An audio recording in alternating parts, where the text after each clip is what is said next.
Yo, Cosby, we need to put you through processing. You're free to go. All right, brothers, I'm out of here. I want you all to take care of yourselves and be good. Peace, love, and try to, do the best you can to finish out the time and not hurt nobody.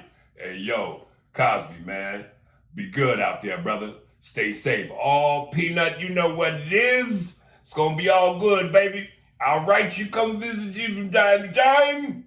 Hey, Cosby, make sure when you get out there, say hello to my cousin for me. Oh, definitely will do that. And I want you and the rest of the white brothers of the Aryan Nationalist Brotherhood to try to take it easy and be a little bit kinder to the brothers. At the end of the day, we need to get along. All right. Hey, Cosby, baby, make sure when you get out there, man, you go to the South Side and visit my peoples. Oh, nigga, you know I got you back, baby. Time to get out of here. Where's the correctional officer? Old Steve? All right, coming out of that in 3, 2, 1. That was nice, right? Yeah, that's nice. All right, cool. Let me start off with the dude who I had to get in his ass. FFB 332, Mark Williams.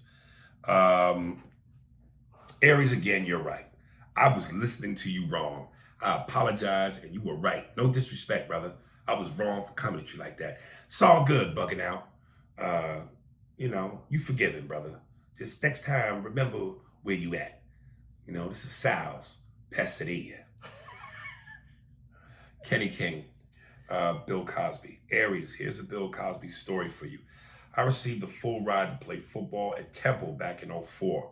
When I got to the school, they had orientation hosted by none other than Bill Cosby. So Cosby is standing up there doing his Fat Albert intro, running around talking about Jello jigglers and pudding pops, only to stop to focus on this girl wearing some tight clothes and a tube top.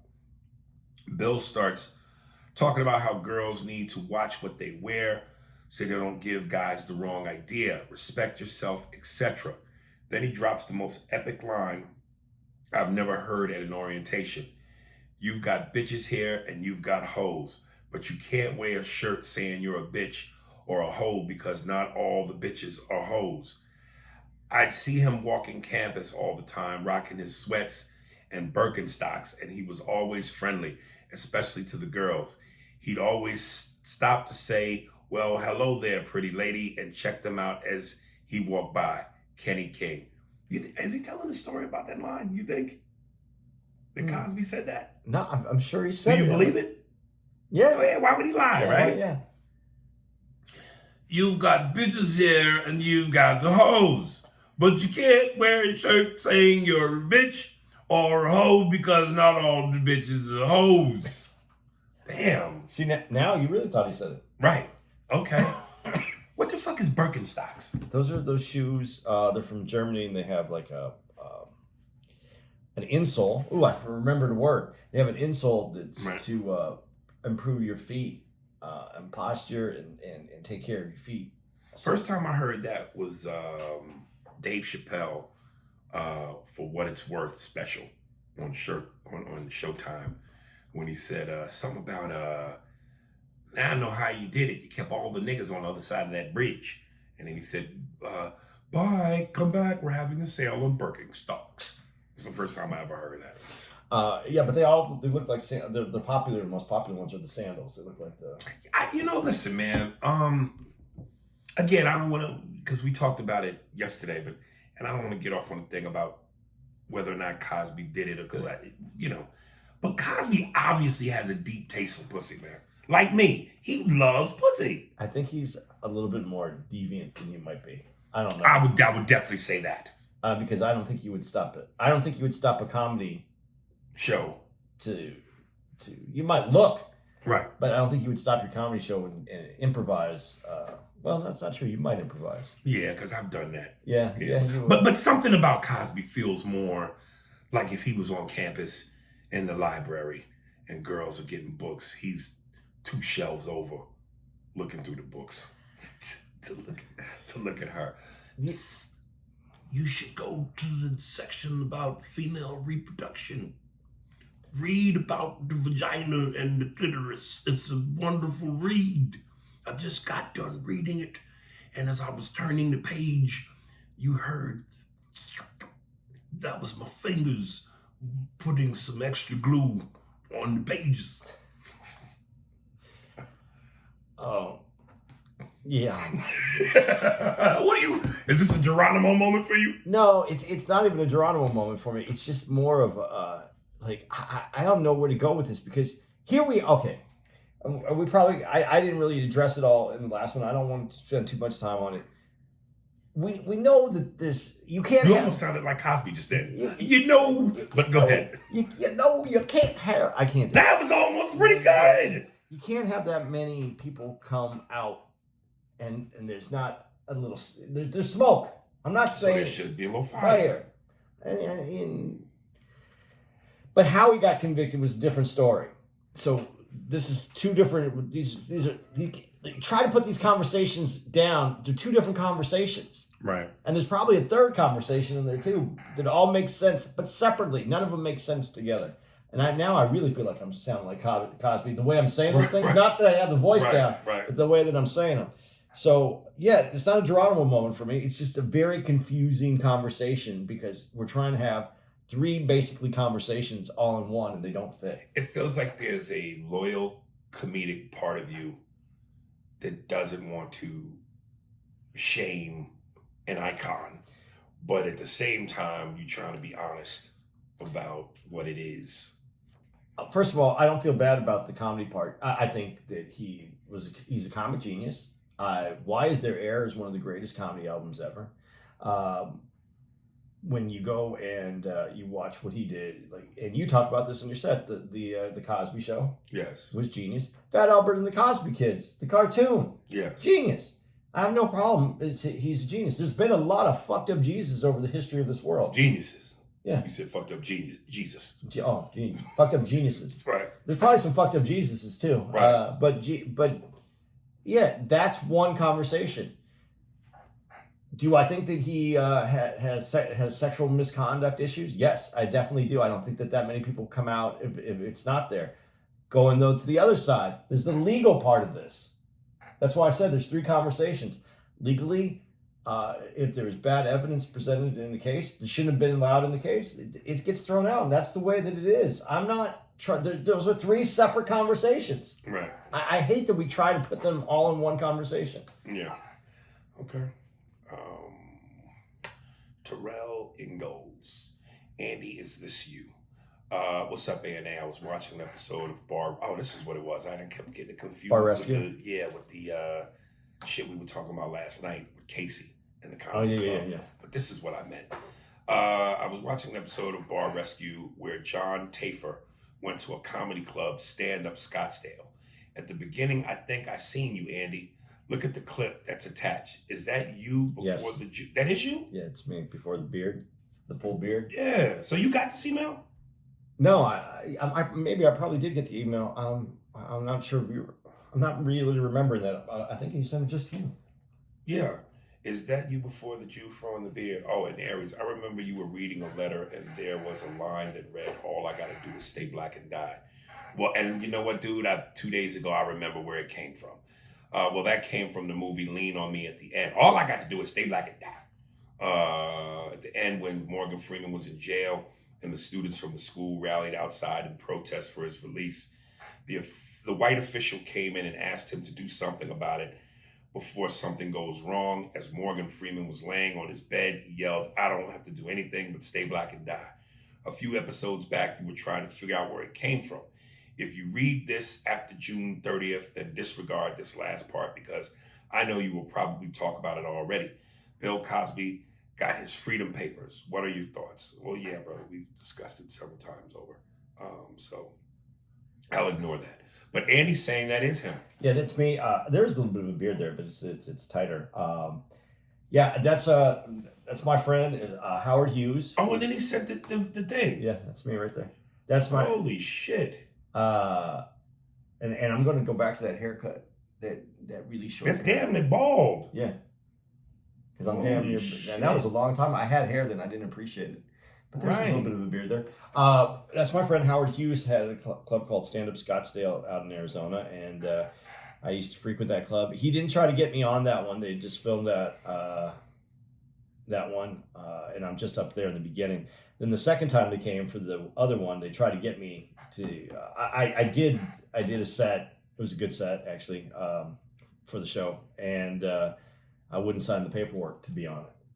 Because really, the only thing they want to do is make you look like you suck. So that's why I didn't sign the thing to even be on that one, and that's why there's no sound, because I wouldn't ever sign the paperwork. How much lighter were you? Because you looked thinner in that. Probably a good 20 pounds. Wow. Yeah. Okay. Yeah. Man. My 50s, my late 40s and 50s have been rough on me. Well, your 60s will be smooth. From JU5T10 Incorporated, Gemma Smash. Okay, so right out the gate and you laughing. Okay, so first things first. Every fucking guy that has been writing in and talking about how they wouldn't fuck because of a number of reasons is just fucking lying to themselves. I like this nigga. Because we all know, and he puts in parentheses, come on, man, that when the Supreme, and I wrote him back because I love how he described her. When that Supreme Clydesdale, that is perfect, nigga. Because when you look at the thigh-leg combination, a Clydesdale, I don't know what it is about a Clydesdale. Them motherfuckers is thick. They got a thicker hip, leg, ass area. She goes walking in the room like this now. Yeah. And yeah, my dick's growing with every clock. That when the Supreme Clydesdale pulls off them lace panties and them titties and that monkey is poking out, ain't no, and I mean no man is going to turn that down. So today I was watching the new Rob Schneider special on Netflix. Anyways, so I get out of the room and tell my boy, yo, this stand-up special is kind of funny. He then tells me a story of how Guy Torrey did an interview saying that Rob is a complete asshole and acted like a dick the entire time on set. I didn't know how to take this, and it kind of gave me a different vibe about him. Not sure if you guys knew anything about this and could clarify if it's true. Have y'all ever thought of diving into the cannabis industry? I know I've mentioned this one time in a DM and to Andy on a couple of occasions. Anyways, I'm a cultivator for a dispensary grow in Arizona and just thought it would be good, constant income. Keep killing the podcast game. Justin, I have thought about that. And, often when I've done B-Reels Smoke Box, because his whole facility where he shoots the podcast downtown LA is also where he does his cannabis shit, and he sells cannabis. And I know it can be a lucrative business if done right. But I also hear that it's complicated. It's not the easiest business to get into. But as a side hustle and another source of income, yeah, I would love to do it, but I probably would be more inclined to do it with a partner as opposed to trying to start from the ground up by myself, only because at this age, with all I got going on, and my mental can't handle too much more in terms of responsibility. So I would definitely need some assistance on that. Before I hand that over to Andy, I can tell you this, Rob Schneider, I can believe the story. I know Guy. I don't see why Guy would lie. But I remember I had an incident where I was parking my car outside the Laugh Factory in Hollywood, and Rob Schneider happened to be parking his car, like a car or so down. And as I was walking towards the Laugh Factory, we crossed paths, and I said, "Hey man, big fan of your work." And he couldn't have been more of a dick. He shunned me like I was a homeless person asking for money, and just as he walked past me. So I can believe it. What am I commenting on? Cannabis and dick. Cannabis is a great industry. I talked to you before about this. I would love to do it. I don't think legally I can. Right. Because yeah, GTA character. But yeah, I would love to be. I have some friends that are involved. I think Danielle Rollins just released his. I think he has River Ninja, I believe. What is that? A strain? A strain. Strain. He's doing, yeah. So I think so. I don't know. I saw IG. Why do they name these things? At the end of the day, they all get you high. Because who sits around high and goes, man, this gorilla monkey got me wanting to eat bananas and climb trees. Yo, this ninja, what was it? I just told you, so now I don't know. River Ninja. Nigga, this River Ninja got me wanting to dress up like a ninja and throw stars in the river. Like, what? If you took on, if the high made you take on the name, then I would see the allure. It gets you high. I'm gonna give you something, and you're gonna like it once I say it. It's a brand name. Like Pepsi, it's a brand name, and they know that as much as they know me more than the owner of General Mills. It's the brand name, so you know that Blue Magic. You like that kind of high, right? Okay, that's all it is. There's Sour Diesel, which is was always Sour Diesel. Man, this weed got me wanting to suck a brolic nigga's dick that's salty. You may want to avoid that one. Once if that happens, you might want to go. Yeah, I don't want any of that Sour Diesel. Man, I don't even tell you what happened last time I smoked. That's why they name that shit. Right. So you don't make the mistake twice. Right. Okay.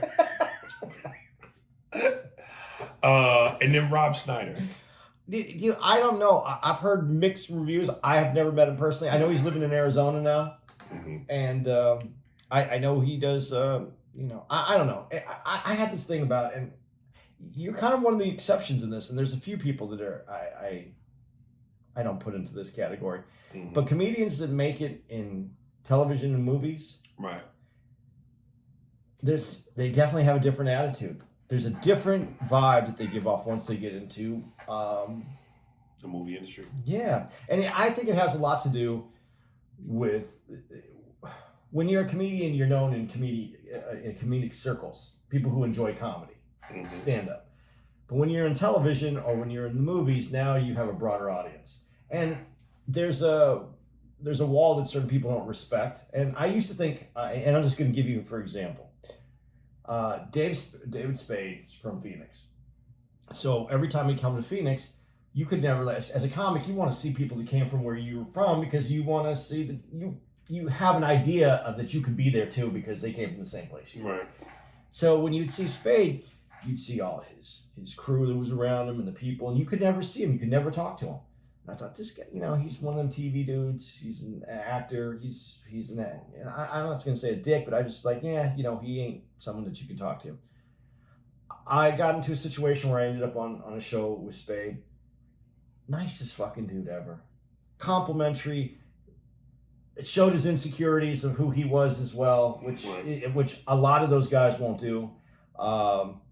And then I just realized, that's when I started to think about what he goes through, why he has those people around him, especially when he would come to Phoenix, because he knows so many people in Phoenix and they're all trying to get to him.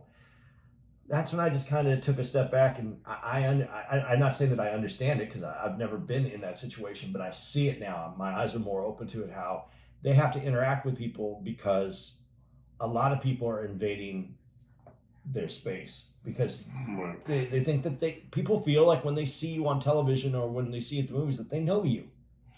Well, that and I think that it's another level of high, because when we do what we do on stage and we kill, and have a good set, there's a high, there's a moment. You get off, people compliment you, want to shake your hand, take your picture, and it's a high. It's a euphoria.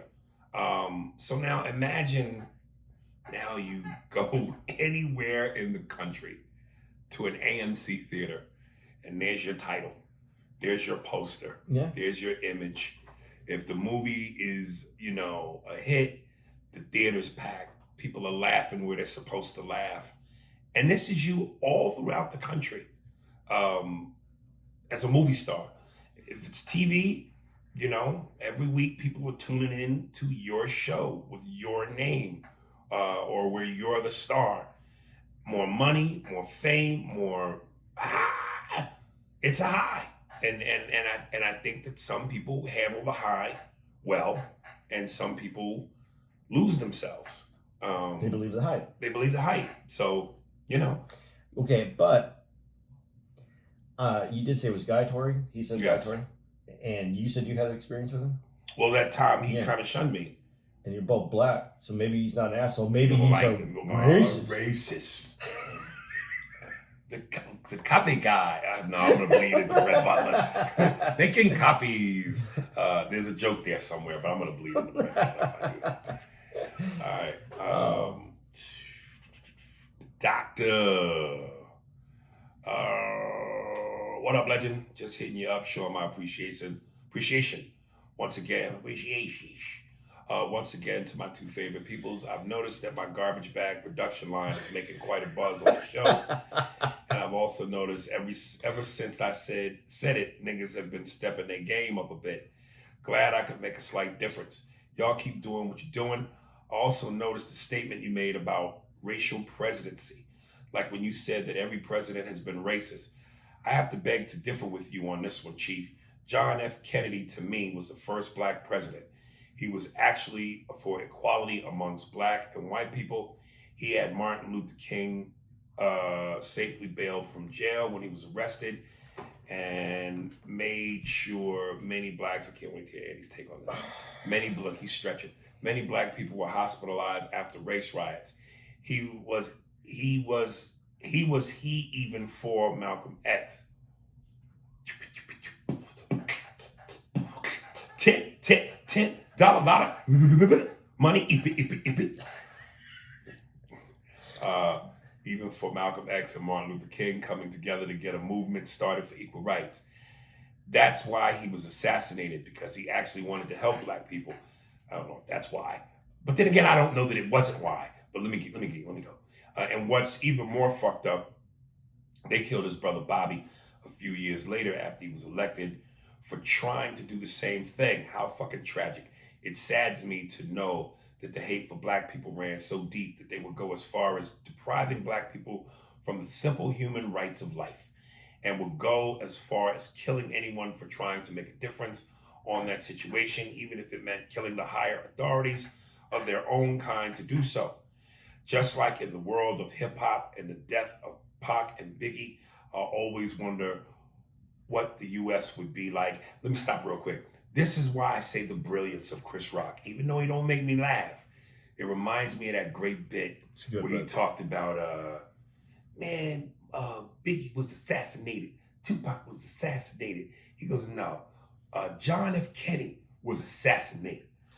Martin Luther King was assassinated. Them two niggas got shot. School will still be open on their birthday. Brilliant.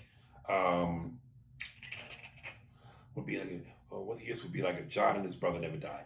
Don't want to speak too much about it. Just giving y'all something to think about. But anyway, thanks again and much appreciation to all the complimentary DMs that I have been sent due to my music that's been heard on the show. I hear that many of you love the Lady Razorblade song, and just to let you know, a video for that song in the making as we speak. This nigga's his biggest salesman.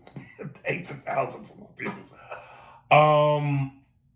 I don't know all the in-depth about the relationship between Martin and Kennedy, but I think what I do know is there has been some stuff, some actual voice recordings where Kennedy wasn't gung-ho about Dr. King or the movement. Yes, he did what he had to do. Yes, he did some things.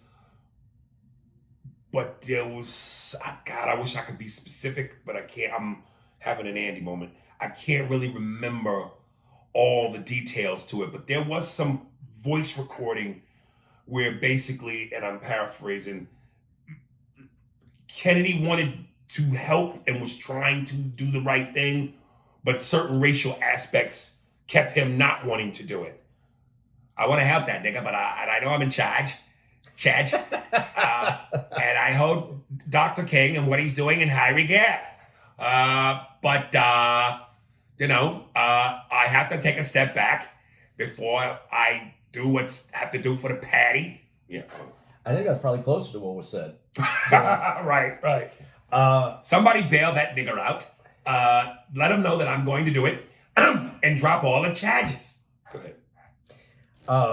First of all, and I was going to come out a lot harder on this, and I'm not. Uh-oh. I'm not, because the Kennedys did do, the movement went through the Kennedys initially. But let's be really honest about this. It was completely accidental.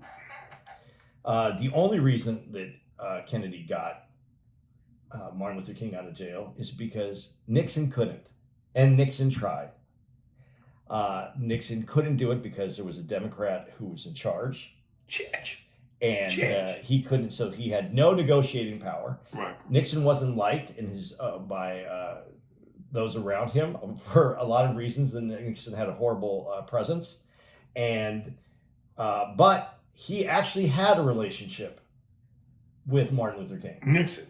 Yes. Didn't know that. He wanted to get him out. Nixon at that time and the Republicans at the time, and trying to clarify that really hard here, at the time, had a different trust from the black community, because at that time they had done legally, they had presented themselves in a way that when they handle race relationships legally, and that was their point, that they would stay out of business and they would do things in a legal manner. It worked out more for the black community than what the Democrats were doing at the time. Mm-hmm. And I'm not saying it was because of a love for black people. I'm saying they followed the letter of the law, the legal letter of the law. And when you do that, you have to take a step back and go, oh, we're doing things wrong. This shouldn't be happening this way. And then to bring up Bobby Kennedy, who was adamantly against getting Martin Luther King out of jail because he thought that was going to cost him the election. These guys, the Kennedys, were all about, they were the original Clintons. They were about what was best for their marketing and their brand. So it really wasn't like there was a love for the Negro. It was just... Once they saw that they were attached to the movement and they saw that was beneficial, that's where it went, and that's where Bobby Kennedy went when he was running. Now, I'm not saying he wouldn't have made great strides once he was behind it. I'm just saying the actuality, the love that you express for them is I think you need to do a little bit more research and look into who you love, because the white devil is never to be trusted, brother. No matter who or what he does, that white devil and them pig's feet and then hog nose and that is always trying to hurt the black man. When you hear an oink, nigga, run. There them niggas go. When we talk about politicians have, they need votes. That's how you get elected. So you do what it takes to get people on your side. We need to win some votes. It's Negro love time. It's Negro loving season. We need to win some votes. So we know normally we would never have any Negroes up to the House in the Hamptons, but this is a very crucial time. So let's pick 4 or 5 darkies that we feel we could stomach them putting our silverware into their mouth.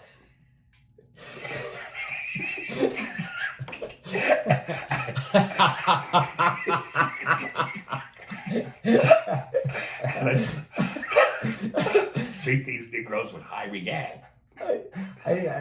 I've never heard anybody say it. Now, even without just the idea of the silverware, how you put that, I've heard all, like, you can't use the bathroom, you can't, but the silverware, it was just fucking awesome. As soon as they're done, behind their backs, we'll throw it in the river or in the ocean or the nice waters behind our Hampton mansions. All right. But Kennedy, he did listen to the other people around him, and they wanted to get Dr. King out. And Kennedy sided with what he thought was right. So I will give that to them, that he went with what he thought was right. But when his brother came in and was furious because he thought that was the election, and it was about. So moral of the story: election trumps human decency. Well, I mean, you could take, and this is why when you said that all presidents are racist, I wasn't even trying to even massage that at all, because if you go back to the inception of the country, and we could go to Thomas Jefferson, which is going to be, because he was a slave owner. We got that. He also was the one who wrote the Declaration of Independence. And when you read all the writings from then, they purposely left out the word slavery because they knew it was wrong. And they thought it was something that was going to go away and that the world was going to be a different place. But when the start of the United States happened, the South, 100 years later, wasn't going to give up slavery. They weren't going to do it at that time. And they left it as it was, and he partook in what he knew was wrong. And that, I think, is to me, if you know something's wrong and you still take part in it, right, that makes you worse than the person who is just doing it because they feel that that's what's supposed to happen. He knew it was wrong. So I think that the country has been based on that idea from the beginning, and all presidents have been that way, to do whatever it took to get elected and keep it together. The only one who kind of went away from that was, and I don't think by choice either, was Lincoln, because he had to keep it together and he wanted to keep the Union together. Right. So that was the real reason for the war. But that, man, I could stay on this all fucking day. So I'm gonna get off. And I know you want to do the ding ding on me. No. I just, I knew when he said Kennedy, I just knew. Just go through the history of this country and look at the presidents, and you can see there's worse presidents out there. Right. But it's not it's not like someone's gonna go, oh yeah, that was the good one. Right. All right. L Realist, another solid week. Aries walks into the meeting, breathes heavily, puts in parentheses, like Mel Gibson. Mike has blown up. Kevin has blown up. I deserve to be blown. Is he talking about Kevin Hart and Mike Epps? This is bullshit. Kevin Hart is blown up, and Mike Epps is blown up. I deserve to blow up. Steve, give me the Mel Gibson guitar riff at the end of that. Coming out of that in 3, 2, 1. What's good, A&A? Your boy Obi, writing for the third time. My email got lost in the mix, it seems. It's been a cool week unless I've missed some controversial shit. I listened to you on the Ryan show yesterday, and I'll say you let me down a little bit. You know damn well whoever the kid with the numbers in his name was garbage. He sounded exactly like these new rappers. No, as a black man, I want any/everybody to succeed if possible. But like you said previously, this is an art. These dudes fucking up one of our favorite hobbies. Salute the young brother, but I hypothetically almost threw my laptop when he said he was lyrical. Your skit making fun of Southern rappers sounded better than his shit. To push it further, within the middle of the week, the youngsters I work with was having some barbershop talk. Top actors, singers, rappers. One of these cats put Lil Baby over Jay-Z.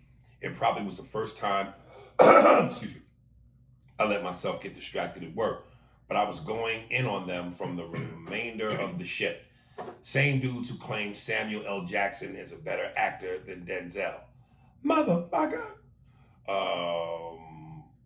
Patrice on O&A nuked that possibility for me, LOL. I actually took the time to listen to Lil Baby music just so I'm not out of touch, nigga. And I'll say I get it. He isn't terrible, but he's not fucking with dudes I listen to on the regular. Basically, a new Future, in my opinion. Also, Bow Wow and Soulja Boy had their verses this weekend. Jesus Christ, that shit sucked. I hate I took what little time I did to even tune into that shit. As far as the Monique situation, size, I don't know what to say about our people sometimes. Yes, you should be able to live/do as you please, but you are a representation of us. I grew out of that pants sagging and always wearing a fitted cap in my late 20s. I'm blaming on the cycle. I blame it on the cycle though. No real role models to pass on the knowledge that needs to be spread. That shit, the shit that holds us back the most, we glorify. No unity. Tell me if I'm wrong, since you're also older than me. I don't think African Americans can come together really outside of entertainment purposes. The Gucci Man and Jeezy verses literally had 1 million people watching it. How many do you think were black? Niggas showing up to see if one of these brothers will try to hurt each other, but we can't to build our community. Trying to hurt each other. Oh, but we can't to build our community. I don't want to end on it is what it is, but what else can I say? Since it seems you missed my first email, please listen to Sci-Hi the Prince, Black History Project. It is fire, and also a couple of YouTube channels since you like documentaries. Joseph Vincent, sports. His shit look better than ESPN. Diverse mentality. Music, check out his Jay-Z versus Nas /50 versus Ja Rule. Who really won? Good day, fams. Yeah, I don't really know what to. I mean, I hear you on everything you said. Yeah, you listen. Black unity has always been the last thing that's on Black people's priority list. Attempts are made. I just wish we would do more, do better, be faster. But yeah, I concur everything pretty much what you said. As far as the artist, again, it's all subjective. So I'm an old head, like you. Whether it's Lil Baby, Lil Yachty, little whoever. Little whoever. Yeah, Jay-Z is tops for me, not just because I'm an old head and he's my era, but because I can understand him and he's lyrical. So yeah. Dude, I'm gonna say this though: the breakfast song that you did on the radio Right. where we were at, that's better than most of the shit right now. He freestyled a breakfast beat. Well, it was a beat, and I just talked about breakfast food. Yeah, Yeah. I just thought it was the eggs in the ham, top of the scram, eggs, some shit. Same with orange juice. You had orange juice, yeah. but it's just funny because as you pointed out, anyone who can do that can do that. Yes. So that's the state of where we're at. And again, I know guys like you mentioned, Sci-Hi the Prince. I know that deep in the bottom of the rap cereal box is some good prizes. But I'm done digging through the box, nigga. If it don't show up the minute I open the package, I'm good. Anything else to add? I think no. All right. I'm gonna hold that. Timothy Williamson, the podcast is Fire B. Yo, A&A, feeling the pod, fellas. Keep up the great work. $10 a lot of money is my favorite shit. LOL. I say it anytime somebody around me stumbles on a word or fucks up while we text. They don't even know what I'm talking about and they still laugh. Funny as shit, B. The Gay Train with Arnold, Keanu, Al, Jason, and Rocky. Fucking genius shit, bro. And Andy's laugh after Al gets pulled back is hilarious. Bring back the $10 a lot of money song. $10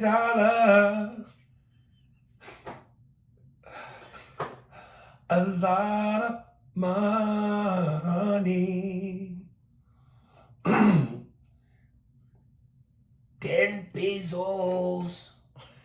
Fuck. Sometimes I'll be shooting in the dark, nigga. I'm in the dark here. I'm in the dark. Dude, I hope I don't sound like I'm kissing Tushy. But sometimes it's just a joy to see if I can get Andy to laugh. Because it's like, you got your fraternity brother to laugh at the fact that you got your dick on your man's neck. Dude, sometimes you say things that are so funny, and I go, yeah, that's funny, because the comic in me kicks in. Right. But sometimes you just say things that just get me, and it doesn't even have to be like the funniest thing. Right. but it'll just grab me for some reason, Right. and that's when I'm enjoying the podcast. If the we most. could stomach our silverware in these Negroes' mouths.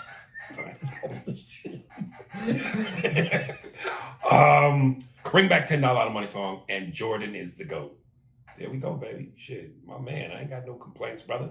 Timothy, you said everything that needed to be said. Anything before I move on? Ah. All right. Lewis Blackshear, follow up to the last email. What up, A&A? I wanted to share in the last email, but I didn't want to go too much longer, and texting from my phone puts me at risk of $10, a lot of money. I have finished listening to the Culturally Canceled podcast with you, Aries, Big Daddy Kane, and the others. I just want to say I absolutely loved it. However, I had only one small issue, Aries. I get the East Coast bias of hip hop. Hell, I'm from LA, and I prefer more East Coast rap than West Coast. Yay, yay!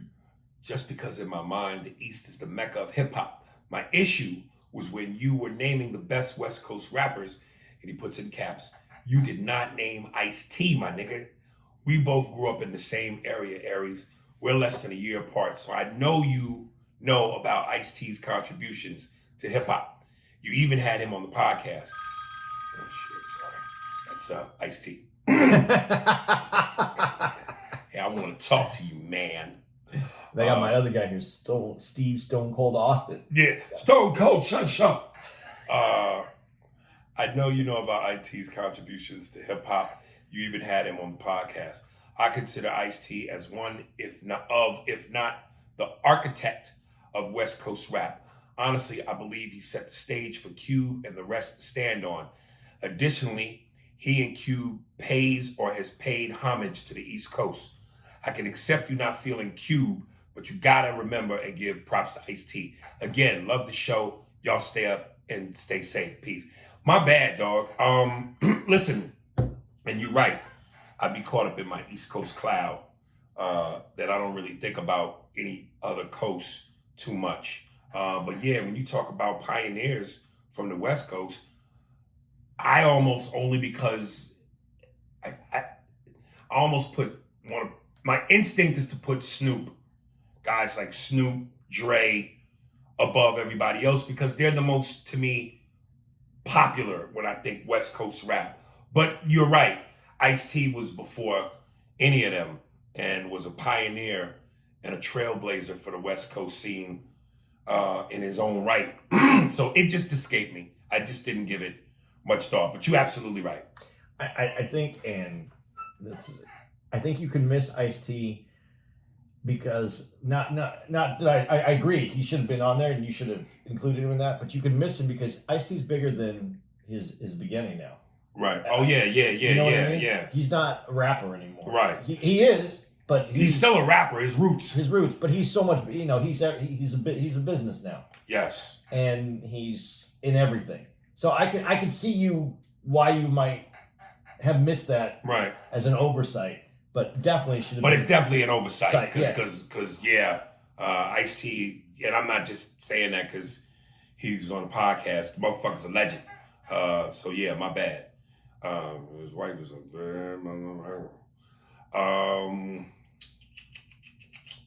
Matthew Ricketts, aka Mookie. Scotty tripping. It's amazing how far people are willing to go to sell a fucking book, and I'm still not buying it or reading it. Get the fuck out of here, Scotty. Just face it. You were the number 2 on arguably the best NBA duo. Bum ass nigga. I hate how motherfuckers are willing to talk shit after they get the rings. Scotty would have no jewelry if it wasn't for Jordan and Phil Jackson coaching style. And he had a chance to take over the team. He crumbled. Mookie. Mookie, when you bring this up, this actually reminds me. Andy and I had a conversation while we were in Portland on the way to the club that carried over into once we got to the club. When you say he wouldn't have won without Phil and Michael, here. But I also think Michael wouldn't have won without Scotty and Phil equally. But then the question becomes, and this was part of Andy and I's conversation, what other great small forward in the NBA could you have paired Michael with and go, they still win a title? Sean Kemp, and I know I asked you this already, but Andy, just so because they're hearing this for the first time, you think Sean Kemp would fill in Mike? No. Even though he was a dunker like a motherfucker. Yeah, but now you're in Jordan's way. And his defense wasn't as good as Pippen's. Nope. How about a young, before he was hurt, Grant Hill? Grant Hill was the one that I was like, that's the one. Yeah. Yeah. Because I think Grant, before he was hurt, was more skillful than Scotty. I think Grant is the one that and doesn't need to be the top dog. Well, you just said it. I don't think he gets in Michael's way. Right. His game, like Scotty's game, complements Mike's game. But I thought it was someone, and it's not a small forward, but his game complements Michael's game, and I think they would have crushed everyone if you could have put it. They're not from the same time period though, but Tim Duncan. Oh yes, yeah. Because there's a guy who does not need the ball. Right. He doesn't need the fame. He doesn't need. Right. He's out of the way, but he's even more of a beast than Scotty. And he got them island hands and feet. And there's something about island niggas' hands and feet. It's just a smoothness to the game because they used to walk in sand. And at the time of Jordan's basketball, to have just any other center, you have a center there, and then to have Duncan as your power forward, and then you have and then to have Jordan. I don't think that to me that forms something that you yeah. So that was the only other person I was thinking, because it has to be Jordan needs a number two. Everybody needs a number two. But Scotty was, because God, we talked about this a little bit on yesterday's podcast. Jordan raised Scotty to be the number two. Yes. So that's the reason it works. Whereas I don't think you raised Grant Hill. No. I don't think you raised Tim Duncan. They're already raised, and they fit in because, again, in terms of styles. But coming to Scotty's rescue again a little bit, how would you like to be remembered as the greatest number two? When you know you could have went to another team that had another solid player, and you say Scotty doesn't win any other rings, he could have been on another team that he could. Well, remember when he was first drafted, he was drafted to the Sonics. Yeah. And then was traded to the Bulls on draft day. And you know, to not Scotty's rescue, I got to bring up a great point that I think Chris Broussard made when cartoon ringing. Yeah, it's my phone. I don't know who it is, but I'll have to.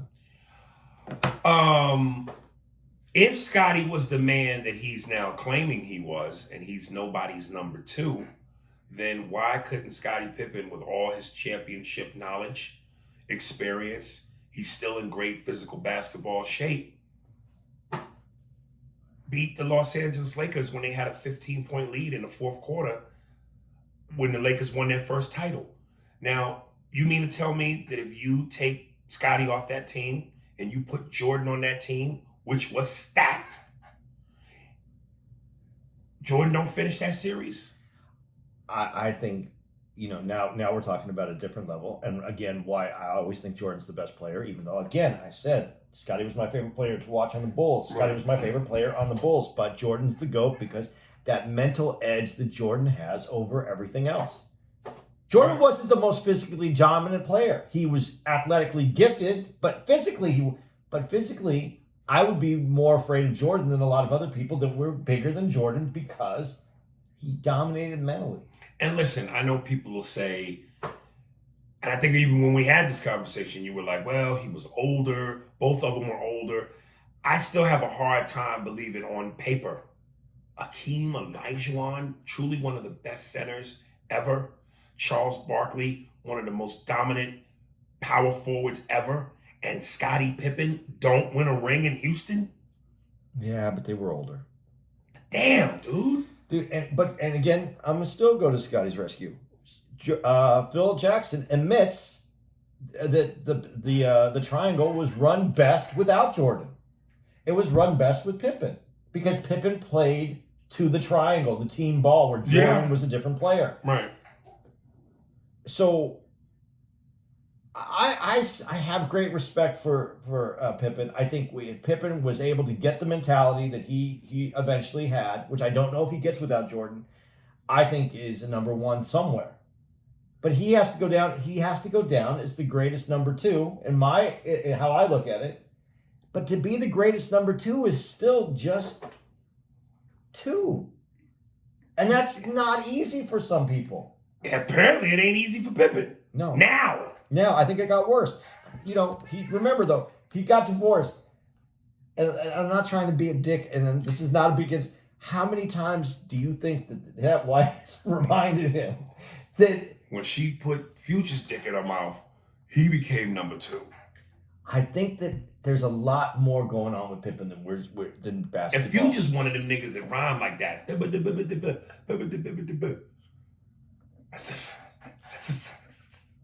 the sound she was making.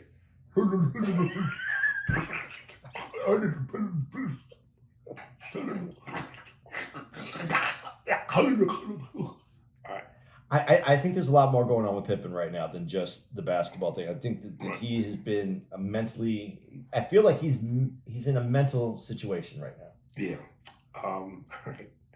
Frank Williams, would you rather? Hey, Aries. Jesus Christ. Big fan of the podcast, and I have a situation for you. Would you rather run into Michael Jordan in the bathroom and have a fanboy moment and ask for an autograph, or have a 40-minute interview with Tyson on his podcast? I know you're a big fan of Jordan and you heard the story of Mike, but which one would you rather have? Peace, power to the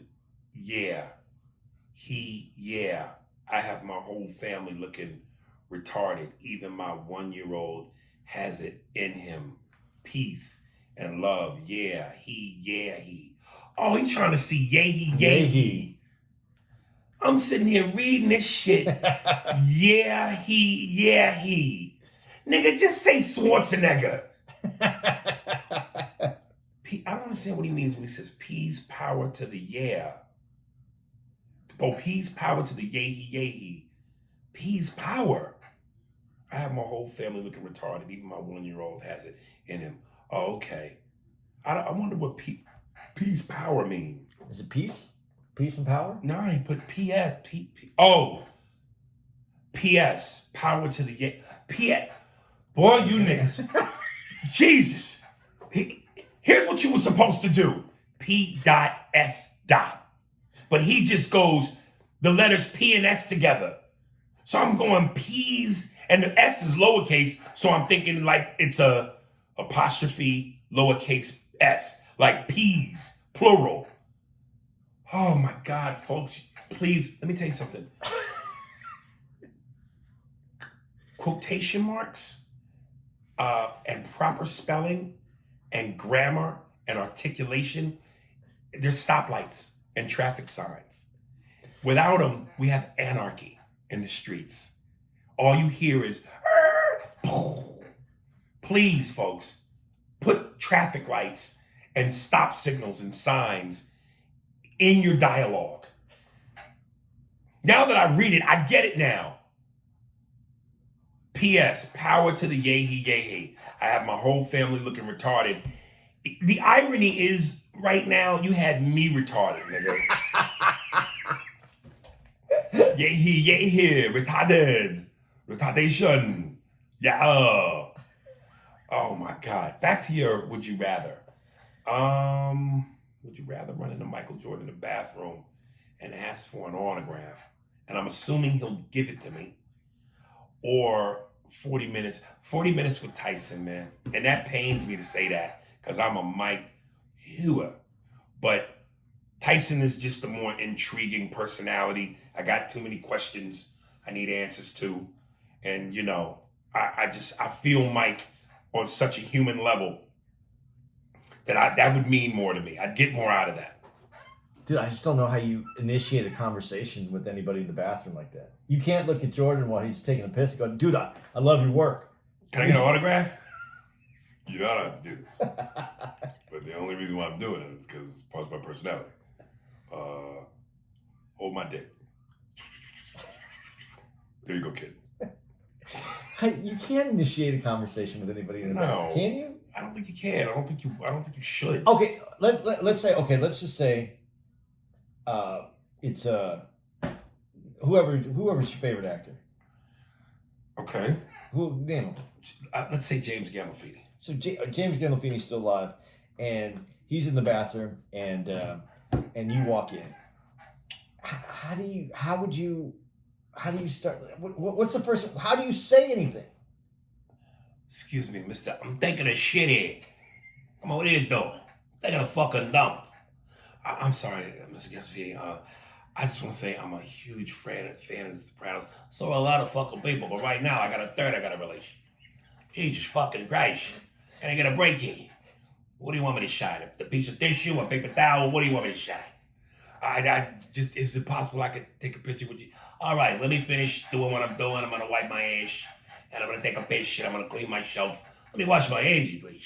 I mean, you don't want to get Tony Doodoo on your piece of paper. I guess. I just don't get it. There's no way you do it. There's no way It's weird. Have you ever ran into anybody else famous in a bathroom? Yeah. No. And if I did, I would act like I didn't know them. It's a piss time. It's about tranquility, man. Peace of mind. Harvey Keitel, I think, could walk up to anybody in the bathroom. Harvey could say like if he ran into Robert De Niro, I could see him saying like there's something in there. I'm smart. God, say more. Fuck. But that's the only person I think that you would go, oh fuck, because he's only. But see, only a famous person could approach a famous person, and it wouldn't be it wouldn't be an autograph. It'd be a conversation. So I heard you taking a shit in there. Right. Yeah. Oh man. We gotta go, man. Yeah, we do. All right. There it is. Coming up. Arnold Schwarzenegger hearing Sylvester Stallone taking a shit.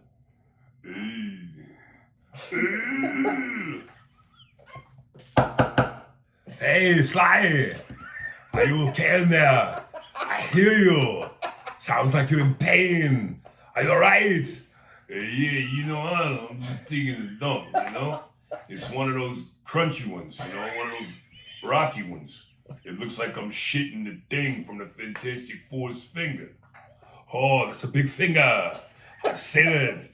It's part of the pond. It's rocky. Are you almost finished? Yeah, a couple more pumps and I'll be all done, Hey, I ain't got no toilet tissue. You think you can pass me some?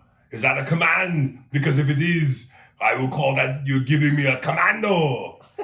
You're giving Arnold the commando. You got the joke as a commando.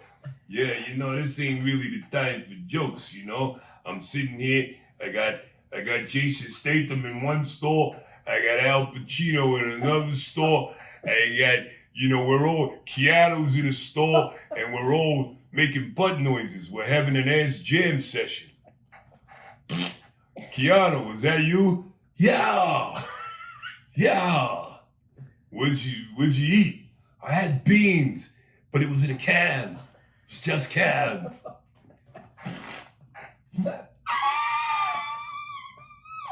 Hey yo, who was that? Oh boy. I tell you, that chicken tartare, it ain't sitting well. It's really going through me. Excuse me, here's another one. Whoa, sounds like a trumpet. Whoa, this is getting kind of crazy. Hey, Statham, you've been quiet in there. Oh, I'm squeezing it out with butter. It's just squeezing out with butter. I'm almost done. Arnold, what are you doing? I'm taking a leak. I'm draining the weasel. I'm shooting the machine gun. Every time I piss, I blow holes in the urinal. That's that strong Australian cock. Yeah. Now, Steve, as I finish this, that same Rocky 2 music at the end, when he thanks everybody, just give me that now in 3, 2, 1. Yeah, I just want to...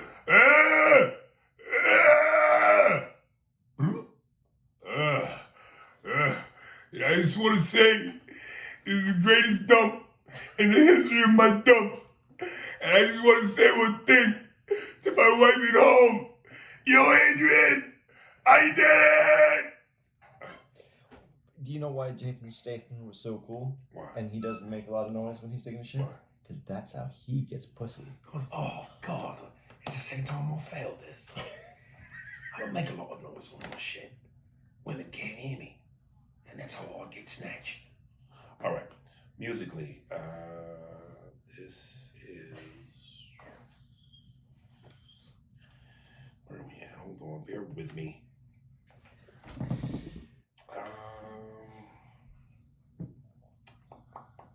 Steve, kill all this dead time. I'm trying to find this fucking thing here. No, I got something. All right. Is this okay? Okay, cool. Coming back to this in 3, 2, 1. All right, coming up right now. This is Shad Jackson. Sincere Sebi. I don't know if the song is called Sebi. But anyway. Song for the podcast. Oh, God damn. Song for the podcast is called Sincere Ebby, I think.